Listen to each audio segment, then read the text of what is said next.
communicators, and welcome to this week's live and completely free power training created just for you, bringing to you the answers to common questions, helping you with hints, tips and sometimes full-blown strategies so that you can up level and elevate your animal communication work. So today I want to draw on a question from one of the students in my professional practitioner program. She's already trained elsewhere and she's come on to my 6 months mastery program to really refine and hone her skills. And she brought a great question to me today. And I thought, you know, I'm just going to bring it in here and let everybody benefit from the question and my answer. But for those of you that don't know me, let me first introduce myself. My name is Sarah Jane LeBlanc. I'm a professional animal communicator, trainer, mentor and coach, and I have been doing this work now for about 20 years, just over 20 years. And I bring not only 20 years of animal communication expertise and training to the table, but I bring actually more than 30 years of trained therapy work and certified coaching work, and I bring all of that here and help use those skills by transferring them into animal communication strategies that you can use to really increase the impact in your communication work. So by teaching you my people strategies really helps you dig much deeper in your consultations. So that's me. But let's look at this juicy question. So the lovely Irene emailed me today and asked, how is it that I actually send a question to the animal? She doesn't have a problem with the what. Now this is the interesting thing, because if you've been in my Facebook group or following me on YouTube over the last couple of weeks, you'll know that I'm doing a masterclass this evening in the art of effective questions. And Irene's question wasn't so much about knowing what to ask, when to ask and how to ask it. Her angle was, how do I actually send it? You know, like she's got the theory, because she's a student on my program. She already knows the art of effective questionings that I teach. So her piece is more around, so I know how to create and formulate an effective question, but how do I actually send it to the animal? And this is really, really important, because what Irene has discovered, as I said before, she's trained elsewhere before she came here. So she very kindly in her email sent me a list of the things that she's been taught before. And it was really very interesting, because she said that she'd read in a book that the best way to send a message to an animal was just to think of the thought and just think it. Ta-da, it's done. A teacher told her that the best way, the right way to send questions to animals was to do it in a visual. So you create a pictorial image of what it is that you want to ask them, and then you send it in that way. And somebody else suggested that you want to feel it and take the feeling and send it that way. So already we've got potentially 3 experts giving you 3 correct ways to send a question to an animal, but they're all very different. So what do you go with? And that was really Irene's question. So how do I actually do the sending? She's already grasped the concept of effective questions because she's a student on the program. She knows how to do that part, but this is the crucial part, and we need to be able to do this as well. So I'm just going to share with you exactly what I shared with Irene. And the last piece in the question to me in the email, it said something like, what happens when I send the information and the animal doesn't respond? And then she went on to say, do I just find a different way to do it? And that was actually, for me, a really powerful piece of inner work and reflection that Irene had done. And this is something that I encourage all students to do. And so you do that too. Whether you're studying with me or not, reflect on your practice, always. It's so important, because you can start to see where you work well, where you don't work so well, what works for you, what doesn't work for you. And so Irene had done that inner work, that reflective practice that we always would recommend and encourage our students to do. So in that, she was really in this place of, so if it's not working this way, I need to find a different way to do it. And that is the answer. That's the answer. So there is no one perfect way to send a message to an animal. But there is, and this is really important, there is your perfect way to send a question to the animal. And that's what this work is about. about. It's about you understanding your perfect way to communicate with animals, your perfect way of formulating a question, your perfect way of receiving an answer, a response to that question. And that part of it is an experiment. That's the way that I teach it to my students. It's an experiment. Take the pressure off. There's no right way, there's only your way. Experiment with different ways to do it. So I am fairly certain that the teacher that suggested that the best way to do it was to think a thought, send it. That's how he or she will do it. The teacher that recommended you do it as a visual, that is the way that he or she does it best.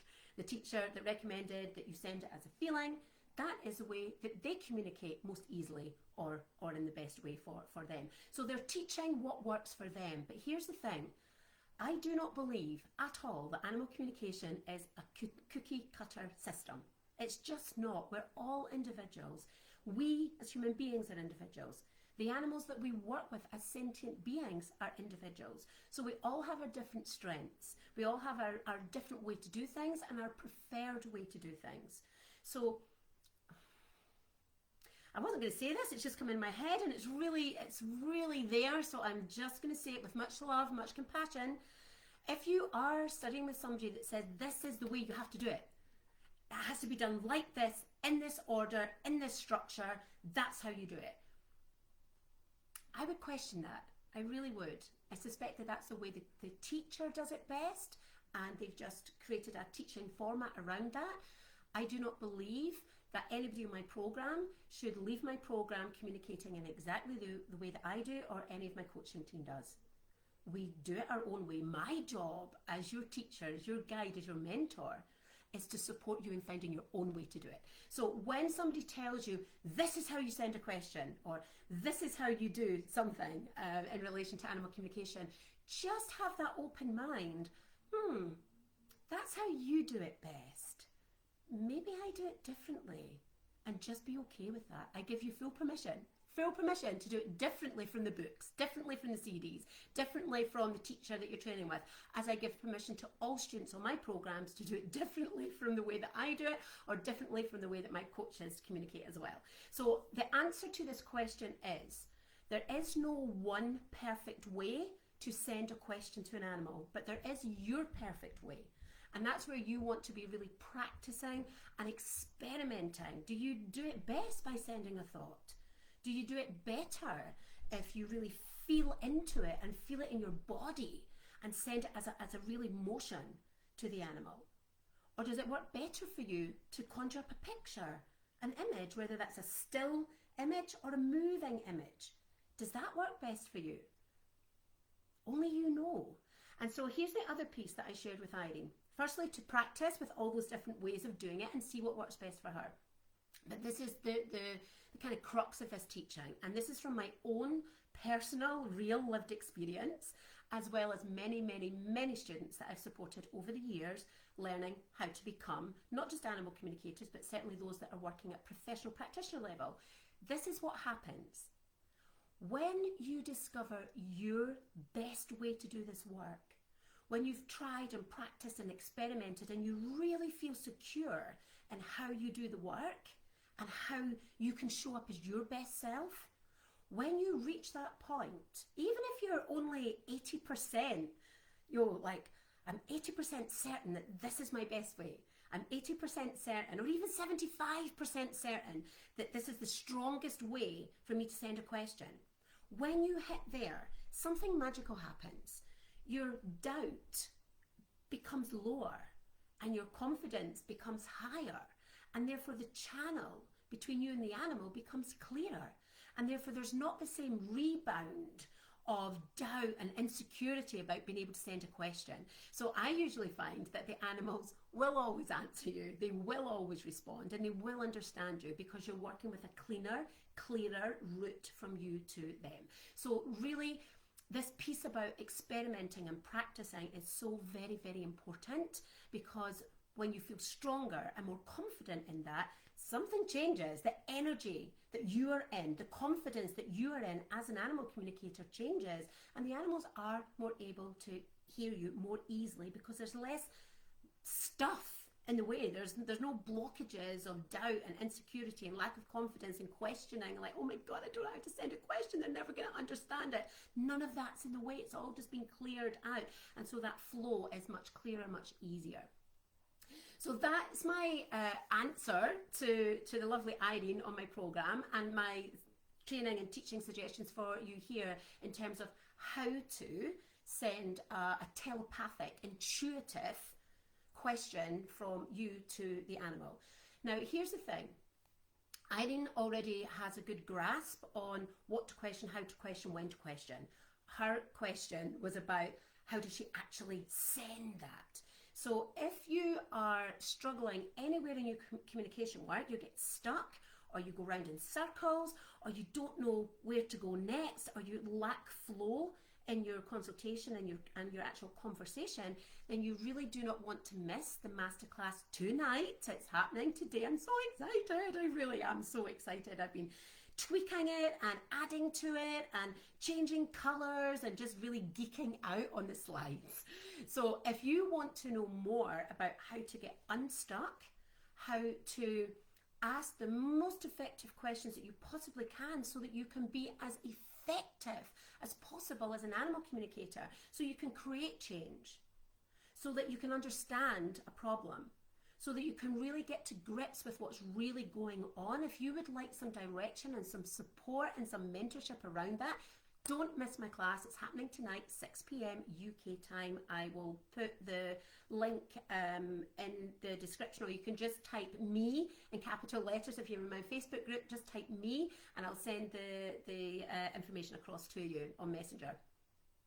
But what you really want to do is bring together the question Irene had and the training from tonight. Once you know what to ask, when to ask, how to ask, how to formulate a really good quality question that will affect and impact your results, that will help you create change, that will help create deeper understanding, that helps not just the animal but the guardian as well. You want to bring all of that together, plus how you send that question. These are the two pieces that will really elevate your work to extraordinary. These are the pieces that will take you from being an ordinary animal communicator who wants to be ordinary, and it will take you right up to being an extraordinary animal communicator when you know how to ask the best possible questions ever. And I've got 27 teaching points for you on how to ask good quality questions. So if you want to join me tonight, type me in the comments. And if you're watching this and the training has finished, then I'm really sorry that you missed it.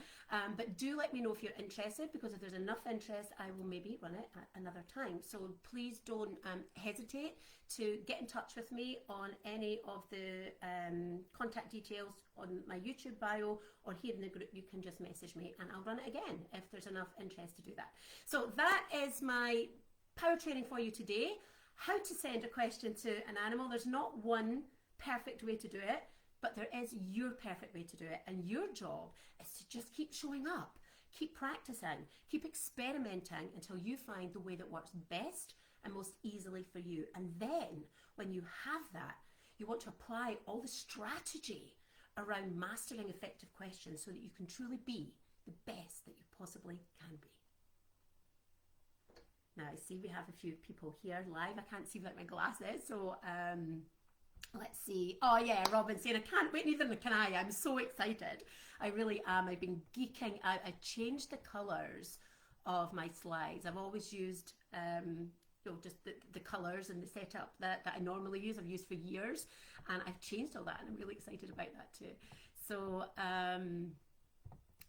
I might be missing some comments because I'm only seeing half, so if I'm missing anybody, I'm just really sorry. The screen's moving quicker than I can keep up with it. So somebody has said that's a great question, and it is, and that's a question come in from somebody on the program that's trained elsewhere, read other things, watched other videos, and still it's like, how do I actually do it? And it's so crucial to our work. Emma's saying the sound is faint. I hope that, my volume was quite low, so I hope people were able to hear me okay. Maybe you can hear me better now. And if you can hear me better now, then the issue was at my end, and I do apologise for that. So big love heart right back at you, Robin. Claire saying, I so love that part of your passion. It's bringing out the student uniqueness, not churning out many me's. Yes, yes, Claire. Honestly, I actually feel like I could cry now. Oh, the amount of students, it happens every intake when when the doors to my professional practitioner program open. I have calls with people to make sure that the fit's right, and without a doubt, every single intake, somebody, usually at least one person, usually two, come onto my program where they've trained elsewhere, and what they've experienced is this expectation that they will do the work in a very specific, structured way because that's the way they were taught. That's just not what I think works. So all students on my programs have full permission to throw out any of my structural teachings that doesn't resonate for them, it doesn't work for them. My job isn't to churn out many me's. My job is to help you find your inner animal communicator. That's my job. That's what you pay me to do when you come on my program. So yeah, I'm glad you see and feel that passion, Claire, because I feel really strongly about that. Yay! Back to Robin again. You can't wait, and neither can I. Varuni or Varunai, if I hope I've pronounced your name correctly. I will send you the information as soon as I come off here. Claire saying, may I be permitted to give a strange response to a question? During the consult, the client wanted to ask the animal about his health. I asked the question, I got nothing. What I did get was that the animal didn't want to talk about his health. It was knowing that the animal didn't want to answer no matter how it was asked. Okay, Claire, are you coming to the masterclass tonight? If you're still here live, give me a yes or a no. And it's okay if you're not coming, because that is actually one of the pieces that I am addressing tonight, is when the animal didn't want to talk about it. And the student had gone, in fact, it wasn't a student, it was a professional animal communicator that I was doing mentorship with. And she was just going round and round in circles. And this is an experienced animal communicator that gets really good results. And she was really frustrated because she was going round and round and round, and she kind of wasn't getting to what she wanted to, she wasn't getting to where she wanted to get to. So I'm actually using that as an illustration in tonight's live training class. So that would be good. Yes, so I'll be using that. So I'll give you a fuller, deeper answer there. What I want to share for people here, because obviously, I'm doing a class, I would love you to come along so I can help you all much more deeply and in that more kind of one-to-one, specialized way. But I never want to leave people hanging here. So for anybody that can't come along to the class, I don't want to leave you hanging with a question like that. What I will share with you all here is, even if you get a no, you can still go beyond that. A no is not the end of the answer. A no is not the end of the consultation. Just because the animal said no, it doesn't mean that we stop and go back to the guardian and say, oh, well, you've just paid me 50 quid to do a consultation, but didn't want to talk about it. Nothing I can do about that. That's not what we do. So even if it's a no, you can be using your effective questions, which is what I'm teaching all about tonight. You can still go beyond that no. You can still ask other questions that will help you get to either the place that you want to get to, or take you to a different place that creates real understanding for the guardian. So you can go back to the guardian with a very different response, other than, no, just they didn't want to talk about it.